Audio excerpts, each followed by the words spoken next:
যখন তাওহীদের শিক্ষা দিল না, রব্বুল জালালের কসম, নরেন্দ্র মোদী আর অমিত শাহ আর জয়শঙ্কর ভারতের টোটাল শক্তি যদি বাংলাদেশি শিরিকের খুঁটি কাটতে চায়, এক সেকেন্ডের জন্য বরদাস্ত করা যাবে না। এক সেকেন্ডের জন্য বরদাস্ত করা যাবে না। সাহস কত বড় বেগাইরা, সাহস কত বড়। আমরা মুহাম্মাদের উম্মত, ঠিক কিনা বলো? যতক্ষণ পর্যন্ত শরীরে রক্ত থাকবে, আল্লাহর জমিনে তাওহীদের স্লোগান আল্লাহু আকবার চলতেই থাকবে। এক সেকেন্ডের জন্য কোনো সমঝোতা নাই, কোনো আপোষ।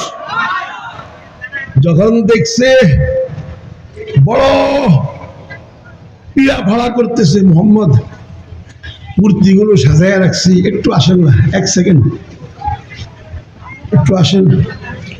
যদি নবীজি এক সেকেন্ডের জন্য যায়া যদি শুধু বলতো, সাপোর্ট সমর্থন করত, স্বাগতম জানাইতো, কিয়ামত পর্যন্ত মুসলমানদের জন্য বাধ্যতামূলক যাইতে হইতো কিনা? নবীজি বলেন না, সব বিষয় ছাড় আছে, তাওহীদের বিষয় এক যারা ছাড় নাই। জিবরাইল আয়াত নিয়ে যাও, ইয়া আইয়ুহাল কাফিরুন লা আ'বুদু মা তা'বুদুন লাকুম দীনুকুম ওয়ালিয়া দীন। ওয়ালিদ ইবনে মুগীরা, তোমার মূর্তির পূজা তুই কর, আমার আল্লাহর ইবাদত আমি করব। কোনো ছাড় নাই, কোনো চুক্তি নাই, কোনো ছাড় নাই। এক সেকেন্ডের জন্য তোর পূজাকে পূজা করবো দূরের কথা, তোর মূর্তির সমর্থন করা যাবে না। কথা বুঝেন নাই? তাহলে নবীজির থেকে আমরা কি শিক্ষা পাইলাম? তাওহীদের বিষয়ে ছাড় আছে না? নাই, নাই, কোনো ছাড় নাই। কি করতে হবে এখন? লাস্ট